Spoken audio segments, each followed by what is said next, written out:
como parte del digestivo, y no solo como parte del digestivo, sino en este caso el epitelio escamoso estratificado, que puede ser queratinizante o no queratinizante, es el más extenso que recubre nuestro organismo. Y es el más extenso que recubre el organismo porque recubre la piel. Entonces, miren, este es un típico ejemplo. Aquí tenemos panorámico, mediano aumento y grande aumento. Vean ustedes cómo el epitelio tiene estas entrantes hacia lo que en el caso de la piel sería la dermis, o hacia lo que en el caso de cualquier otro tejido sería el corium o tejido celular subcutáneo. Estas entrantes se denominan clavos. Y asimismo, cada clavo inmediatamente es seguido de una papila. Entonces, para yo poder decir que estoy en un epitelio escamoso estratificado, entonces debo ver en la parte germinativa o en la parte inferior del epitelio la disposición clavo-papila, clavo-papila, clavo. Esta es una disposición, aquí está muy claro, porque a veces dependiendo de las incidencias del corte, pues a veces no salen tan claritos como aquí, o vamos a ver muchos otros ejemplos más, porque los cortes histológicos no son matemáticos, ¿ya? Sin embargo, miren, este es un buen ejemplo.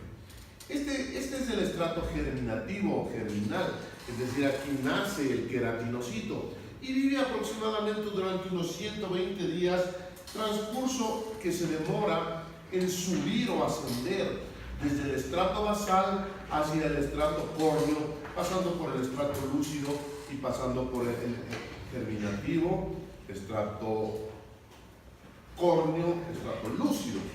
¿Ya? Bien, entonces más o menos, como digo, dura 120 días. ¿Cómo muere el queratinocito? Muere cuando alcanza la superficie y sale descamado como una escama córnea. ¿Ya? Estoy hablando de la piel. Recubre también este epitelio. Este es un ejemplo de epitelio de protección. Es un epitelio poco especializado, ya que no produce nada. Lo que hace es proteger, como reitero. ¿A qué grado nos puede proteger? Un pedacito de epitelio que mide 0.9 centímetros, o sea, mide menos de 1 milímetro, ¿no es cierto? Es muy delgadito. ¿Hasta qué punto nos puede proteger? Hasta un cierto punto nomás, pues. Es decir, si es que ya vienen quemaduras, si es que vienen agresiones físicas como el mismo sol, ¿no es cierto? El epitelio muy fácilmente va a desaparecer y nos va a exponer a quemaduras más grandes, o sea, se va a descamar, se va a perder. Depende también la cantidad de escamas córneas que tenga en su superficie, si es que es queratinizante o no queratinizante. En el caso de la boca, los ejemplos son muy clásicos. Ya, entonces el típico ejemplo son el alcohol y el cigarrillo. Pero son agentes físicos y químicos que hacen daño al epitelio escamoso estratificado, el cual se defenderá en un comienzo creando varias capas de queratina, pero después simplemente sucumbirá a la agresión si esa es persistente y se formará una úlcera. Bueno, los ejemplos clásicos, o sea, estoy desmotivado, voy a hablar todo. Bien. Los gauchos de Argentina, de Brasil, son esos personajes de jinetes, ¿no? Y que usan mucho el cimarrón, o sea, usan una hierba, les llaman una hierba, no sé cómo se llamará, cimarrón. Bueno, este es un asunto en que tiene dos propiedades. Una, que la toman muy caliente, como hace frío, y otra, que ya cuando ya no está tan caliente, igual se la siguen tomando porque la tienen todo el día en la boca. Entonces también esa hierba se macera y trae consigo agentes químicos que no son beneficiosos para la superficie de la boca. Resultado, congresos mundiales de patología, los gauchos en el caso de los argentinos, presentan una gran cantidad de casos de cáncer del estómago. O sea, sí les hace daño. Tienen más cáncer del estómago que la población en general. Es un típico ejemplo. El otro típico ejemplo es el de los mexicanos. El mexicano come mucho ají, toda la población, y ají de varios tipos, y ají muy fuertes. A ver, por favor, sí. Y ají es muy fuerte. ¿Qué es lo que pasa? El epitelio desarrolla grandes capas de queratina y por medio de esta se defiende de este tipo de picante, de condimento. Congresos nacionales o mundiales de patología bucal, los mexicanos no presentan, o sea, no tienen una mayor incidencia de cáncer, es decir, el ají no les hace daño ni para la boca ni para el estómago, porque tampoco hay mayor incidencia de úlcera gástrica ni de Helicobacter pylori. Entonces eso es en cuanto al epitelio escamoso, estratificado, queratinizante, no queratinizante y la boca. Miren, ya en la lengua, nosotros, miren por ejemplo aquí cómo se ve al epitelio escamoso estratificado, en este caso no queratinizante. Vean cómo forma este tipo de masas. Pero no nos confundamos, eso no es que no sea, este es el típico epitelio escamoso estratificado. No veo la disposición clavo-papila, o la veo parcialmente conservada. Clavo-papila. Son incidencias de corte nada más. Al epitelio escamoso estratificado hay que conocerle, ¿ya? La lengua es un órgano netamente muscular. ¿Qué tipo de músculo? Es músculo estriado, porque lo puedo mover perfectamente para poder hablar, ¿ya? Pero sin embargo también tiene otro aspecto muy importante, que es el aspecto sensorial, ¿no es cierto? Es el gusto, ¿ya? La papila está revestida de miles o quizás de millones de superficies como estas. Miren, que individualizan islotes revestidos por epitelio escamoso estratificado. Estas son las papilas gustativas, ¿ya? Y de acuerdo a la imaginación de los diferentes microscopistas, a veces dicen que esta es una papila foliácea, es decir, se imaginan que es como una hoja. Yo por ejemplo, siempre me imagino a esta como un hongo, entonces yo diría que esta es una papila fungiforme. Sin embargo, aquí le ponen que es una papila vallata, o sea, como un valle. Por lo tanto, yo no voy a pedir que las personas me digan, este es fungiforme, este es vallata, este es foliácea. No, porque eso es lo menos importante. Aunque sepamos que son papilas gustativas, es suficiente. Ya. Miren cómo aquí tengo clavo-papila. Debajo de esta tengo el corio y más por debajo de esa tengo ya los haces del músculo propio estriado de la lengua. Ya. Tenemos que reconocer otro factor, o sea, otro elemento que no vamos a ver hoy en nuestras placas. En nuestras placas, miren, vamos a ver hasta aquí. O sea, vamos a ver bastantes papilas gustativas, vamos a ver la porción inferior de la lengua con los haces de músculo estriado y también vamos a ver a las glándulas sublinguales, las cuales son de dos tipos, son glándulas salivares, ¿no? Y hay de dos tipos, mucosas y serosas. Pero no tenemos que olvidar, porque es muy importante, la presencia de los corpúsculos gustativos o botones gustativos que se encuentran en el espesor del epitelio escamoso estratificado en las papilas gustativas y que son formalmente los órganos del gusto. Es decir, los botones gustativos o corpúsculos gustativos están constituidos de neuronas. Ya desde ahí son las que viajan a través de sus axones hasta los centros del gusto en el hemisferio cerebral. ¿Ya? Entonces, a las células neuronales, cuando se encuentran fuera del cerebro, también suelen llamarse células ganglionares. Entonces, miren, saber que en el espesor de las papilas gustativas se encuentran los corpúsculos gustativos relacionados directamente con el sentido del gusto.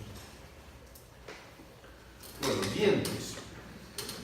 El diente es una estructura especial, es la más dura de nuestro organismo, es decir, no tiene la misma estructura que el hueso. O sea, hueso y diente no son la misma cosa y por tanto no tienen la misma histología. ¿En dónde se va a anclar el diente? En el hueso. Entonces miren, este es el hueso. ¿Cuál hueso? El hueso maxilar, ¿sí? Entonces miren, estas son las trabéculas o espículas óseas, es decir, son la cortical del hueso, ya que el hueso tiene cortical y medular. La parte cortical es la dura, externa, y adentro es la medular, la parte que tiene como una esponja, ¿no es cierto? Tiene unos huequitos, ¿ya? Entonces miren, así se ve la parte sólida, y en esta parte blanca estaría representada la parte medular o esponjosa de los huesos. Ahí está anclado el diente. ¿Qué más le fija al diente? La gingiva, ¿no es cierto? La gingiva está revestida por epitelio escamoso estratificado, ya se dañó, epitelio escamoso estratificado.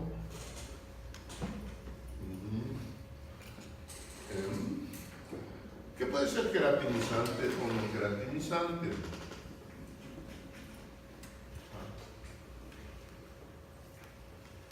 Bueno, ya tienen ustedes el manual, ya tienen los bancos de imágenes, ¿no es cierto? Ya. Entonces, miren, estaba por aquí. Entonces yo voy a definirle, ya que no se trata esta de una clase de histología en odontología ni en posgrado. Bueno, esta es la gingiva, ¿no es cierto? O encía, ¿no? Ya. El diente tiene tres partes: pulpa, dentina y esmalte. En la pulpa se encuentran los odontoblastos, ¿no es cierto?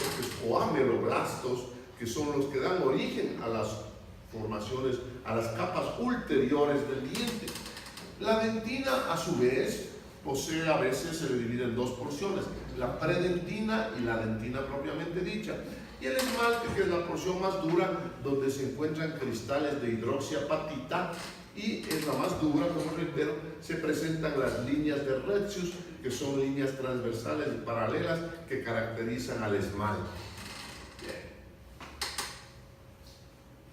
Las glándulas salivares, como dije, hay de tipo seroso y de tipo mucoso.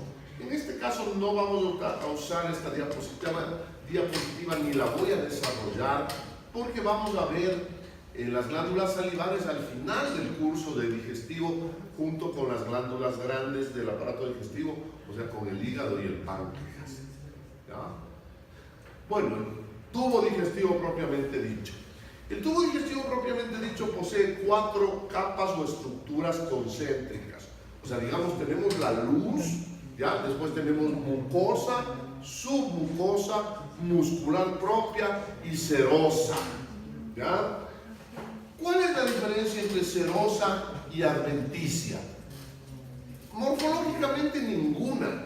La diferencia se hace anatómicamente de acuerdo al sitio que esté revistiendo esta adventicia. O sea, se llama serosa cuando está en la cavidad peritoneal, o sea, cuando es intraperitoneal, mientras que se llama adventicia cuando no está intraperitoneal.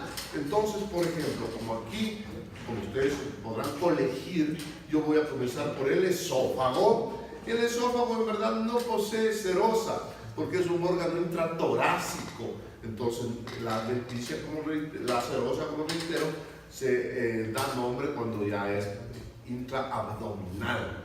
Pero sin embargo, quien sabe más, como mis estudiantes saben más, dicen: no, profesor. Dicen: el esófago posee adventicia en sus 2/3 superiores, que son intratorácico, y posee serosa en el tercio inferior, que es intraabdominal. ¿Correcto? Bien. La muscular propia, como se conoce, tiene 2 capas, porque es como una manguera, como las buenas mangueras. Tiene una capa interna circular y una capa externa longitudinal que le da resistencia. ¿Cuál es la excepción? El estómago. El estómago es una bolsa grande y resistente que se llena, que se puede dilatar mucho, o sea, podemos comer mucho, ¿ya? Entonces tiene 3 capas musculares. No solo que tiene la circular y la longitudinal, sino que tiene una capa adicional, interna, oblicua o diagonal se llama. Entonces la capa interna del estómago se llama diagonal muscular, diagonal interna o muscular oblicua externa, a la que le sigue una muscular circular media y finalmente una muscular longitudinal externa. Aquí tengo el esófago. El esófago está revestido por epitelio escamoso estratificado no queratinizante, o sea, es una continuación del epitelio que reviste la boca, los carrillos, las gingivas, ¿no? Es decir, es un epitelio protectivo, pero poco especializado, no produce nada. Tiene las 4 capas: mucosa, submucosa, muscular y adventicia o adventicia en los 2 tercios superiores, serosa en el tercio inferior cuando ya atravesó el diafragma. Estómago.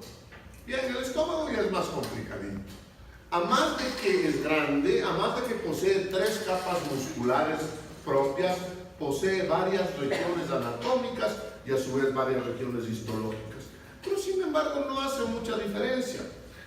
El cuerpo o fondo del estómago, que es la mayor parte de la bolsa gástrica, tiene como misión especial el producir ¿qué? ¿Qué es lo principal? A ver ustedes, ¿qué es lo principal que produce el estómago? Ácidos grasos.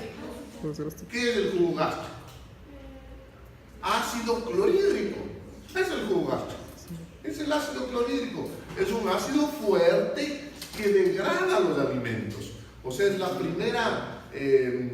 primera fuerza con que se encuentran nuestros alimentos. Bueno, no la primera, porque ya si somos detallistas, hay el masticado, hay también ya la acción de la saliva y su secreción mucoserosa y además de la pialina, ¿no? O sea, en todo lado. Pero ya una reacción enzimática de adeveras y una acción degradante de adeveras se produce en el estómago con ácido clorhídrico. Entonces, miren, toda esta porción roja y también esta parte rosada producen millones y millones de células, glándulas corporales del estómago que producen ácido clorhídrico. ¿Qué más producen esta misma región del estómago? Produce también el conocido, el que se llama factor intrínseco. ¿Qué es el factor intrínseco? Es una sustancia que permite la absorción de la vitamina B12 y por tanto la participación de esta vitamina en la formación de la sangre. Entonces, cuando nos falla el cuerpo gástrico, también tenemos anemia megaloblástica. Es necesario saber qué produce entonces el cuerpo gástrico, ácido clorhídrico y factor intrínseco. ¿Qué producen las otras regiones del estómago? Un poco el fondo, un poco el antro, producen pepsinógeno. Ese también es un componente del jugo gástrico. El pepsinógeno se transforma en pepsina, que permite también la degradación de los alimentos. Entonces, ácido clorhídrico, factor intrínseco, pepsinógeno y pepsina. Bueno, el estómago también tiene dos esfínteres, 2 anillos. El anillo esfinteriano cardial o cardíaco es un anillo mucho más complaciente.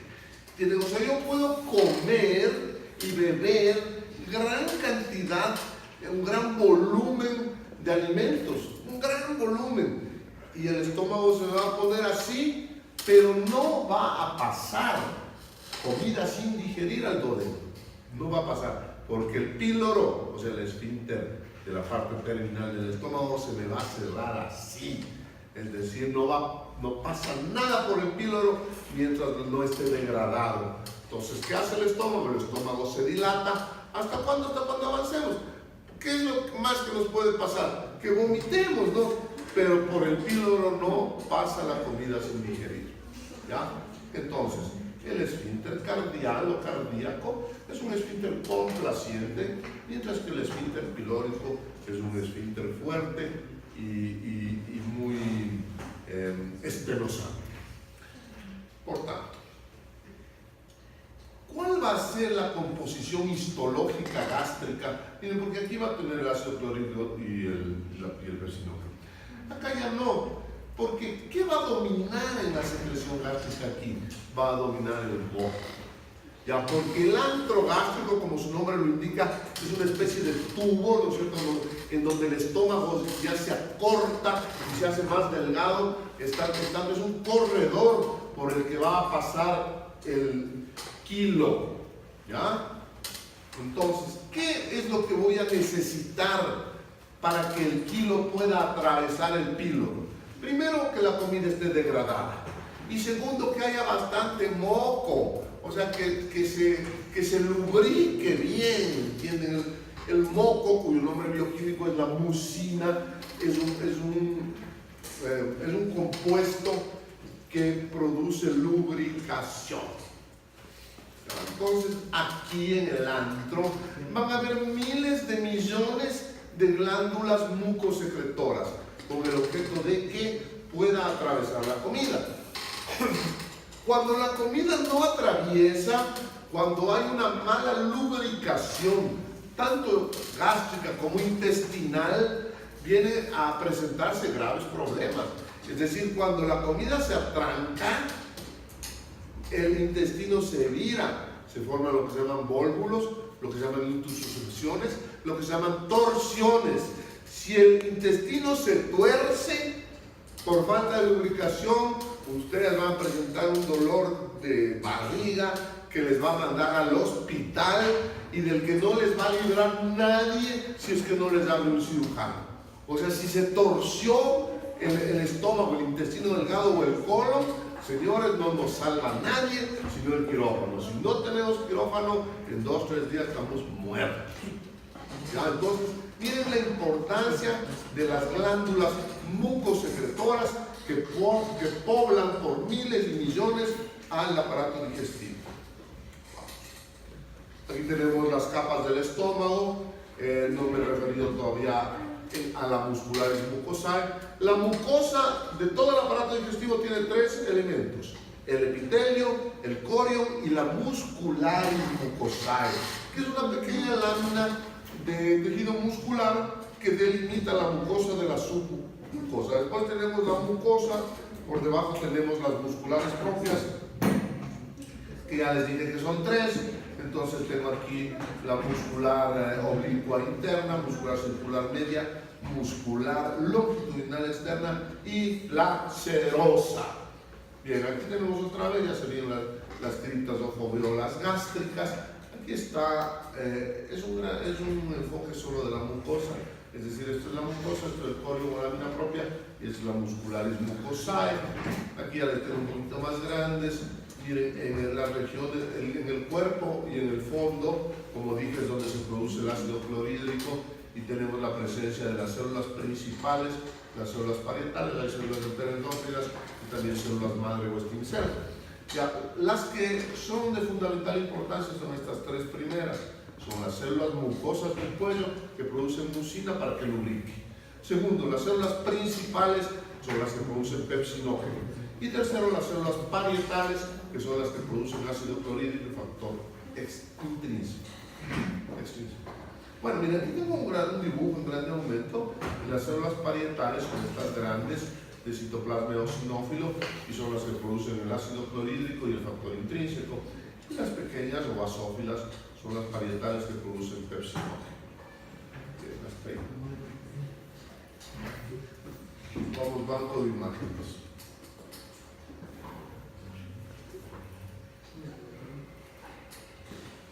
Bueno, hoy les voy a repartir, me parece, unas 5 placas. La placa número 1 está titulada labio.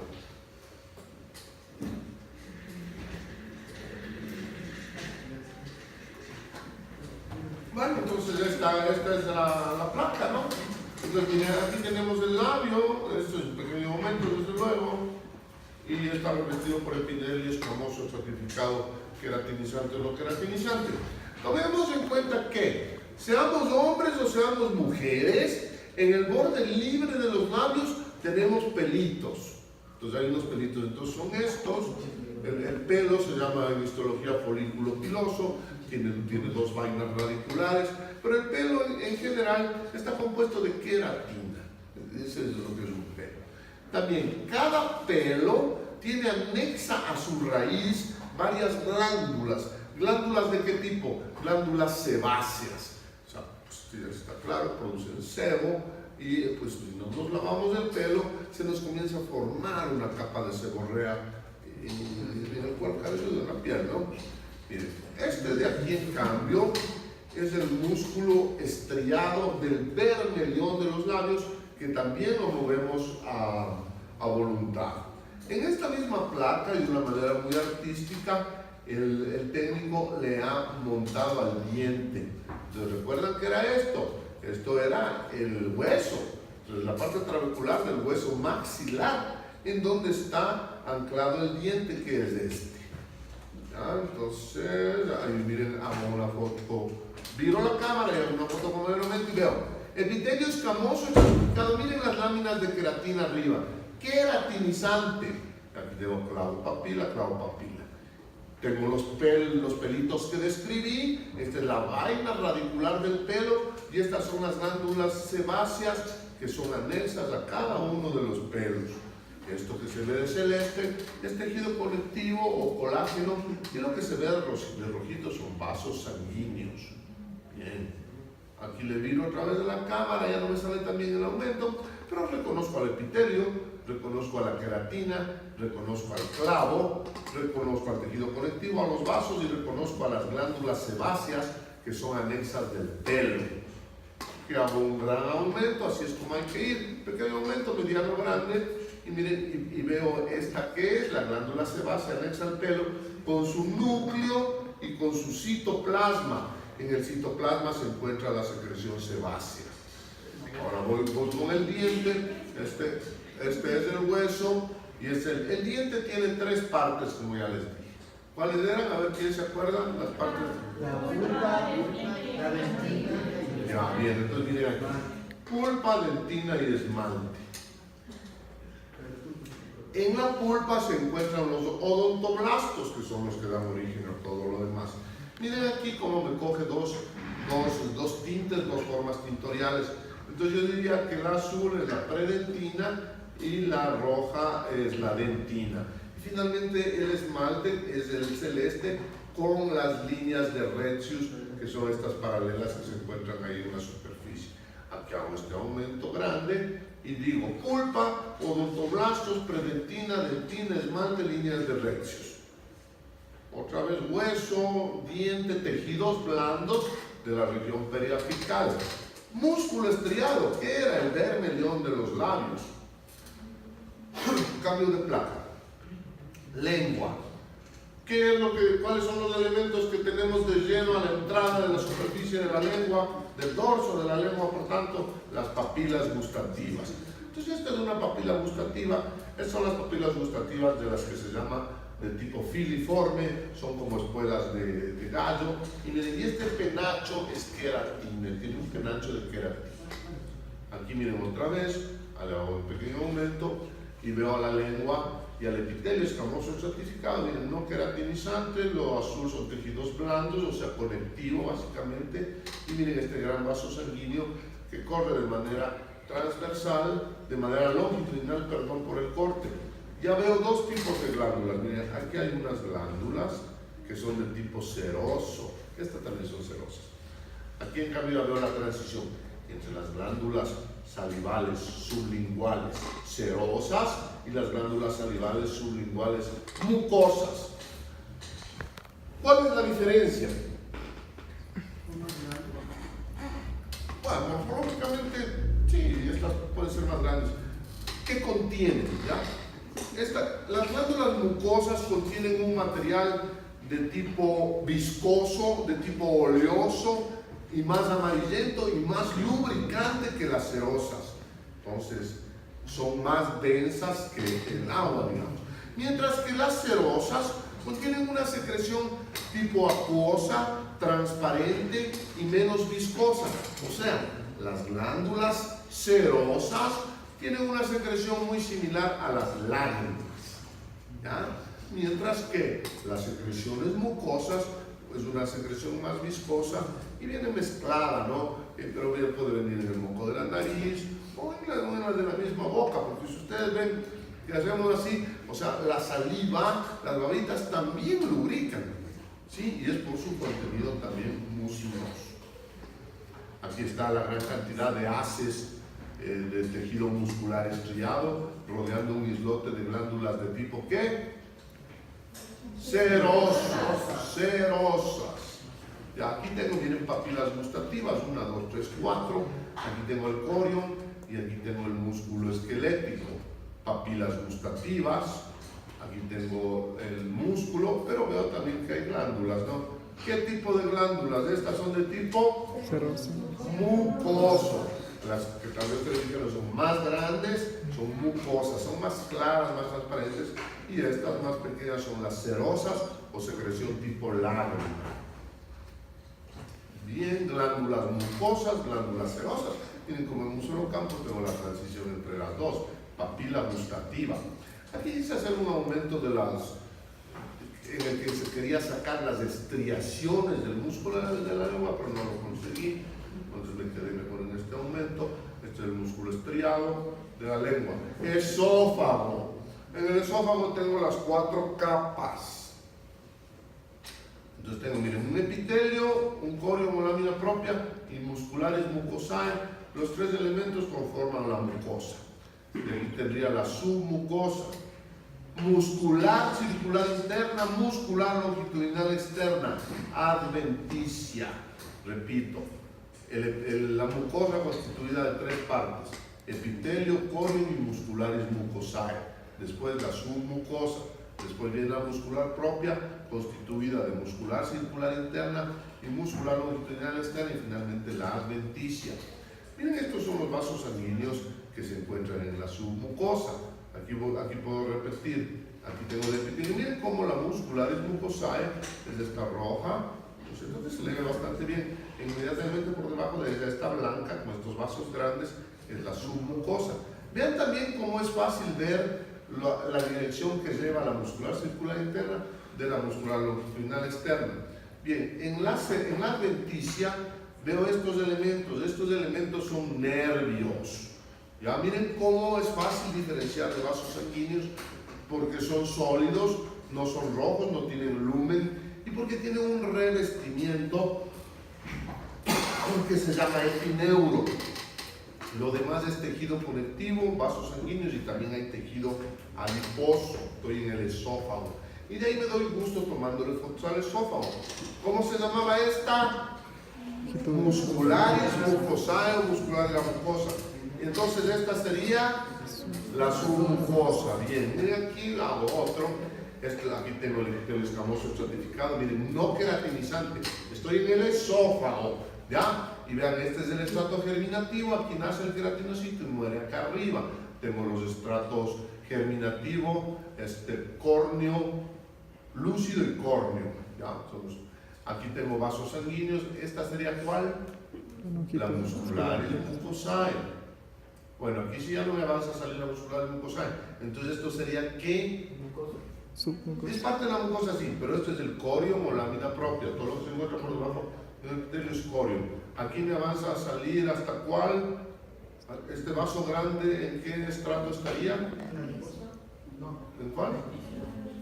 No, miren, vean, tomen en cuenta. Mucosa, epitelio, corium, musculares, mucosae. Entonces esta es la submucosa. Esta en cambio, sí, esta es la adventicia. Entonces por tanto esta sería la muscular longitudinal externa, y estos son nervios. Vean al nervio, aquí otra vez sigo en la adventicia, que son estos vasos sanguíneos, tejido adiposo, miren, ya en la adventicia. Bien, vamos a la transición esófago-gástrica. Ya, miren, este es el epitelio escamoso estratificado no queratinizante, por tanto es el esófago. Miren, este es el punto exacto en el que el esófago se convierte en estómago. En el epitelio escamoso se hace epitelio cilíndrico, y estas son las glándulas gástricas mucosecretoras. Ya he dicho que a partir del estómago hay miles de millones de glándulas mucosecretoras para darle lubricación al tubo digestivo.